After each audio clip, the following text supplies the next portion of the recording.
Bonjour à tous. Petite histoire intitulée « Les héritiers de l'ombre ». Chapitre 3 – L'emprise invisible. Clara se sentait de plus en plus en contrôle, persuadée que ses alliances et son charme lui garantissaient la mainmise sur le jeune homme et ses proches. Mais derrière son sourire, une amie plus âgée, calculatrice et méthodique, orchestrant chaque détail, manipulait les événements. À ses côtés, le nouveau petit copain de Clara, membre d'une société secrète de franc-maçonnerie pratiquant la magie noire, guidait le réseau avec une précision glaciale. Il savait exploiter la peur, la superstition et l'avidité pour que chacun joue son rôle, sans jamais voir la main invisible qui tirait les ficelles. Clara ignorait qu'elle n'était qu'un pion sur un échiquier qu'elle croyait maîtriser.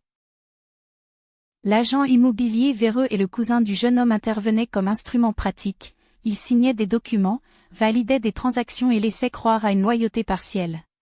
Mais toutes leurs actions n'étaient qu'un décor pour les stratagèmes réels. L'ami plus âgé, avec son autorité naturelle, imposait subtilement la discipline et la direction, tandis que le petit copain de Clara s'assurait que les manipulations financières et psychologiques suivent un plan invisible mais implacable. Chaque faux contrat, chaque investissement frauduleux et chaque prêt détourné devenait un levier pour épuiser et contrôler la cible. Dans l'ombre, les pratiques occultes s'infiltraient dans le quotidien, symboles gravés dans des documents, rituels discrets lors de réunions et signes de complicité invisible au reste du monde.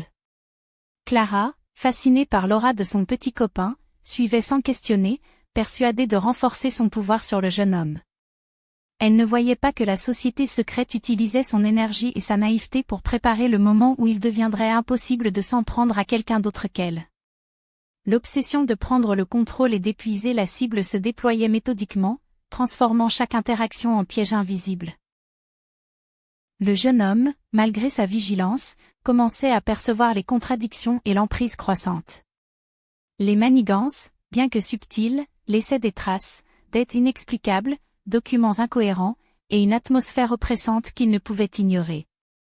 Il comprenait que Clara, bien qu'active dans ses manœuvres, n'était pas la maîtresse de ce réseau, l'ami plus âgé et le petit copain, caché derrière des apparences d'affection et de loyauté, avaient déjà planifié chaque mouvement pour que la jeune femme devienne le bouc émissaire ultime.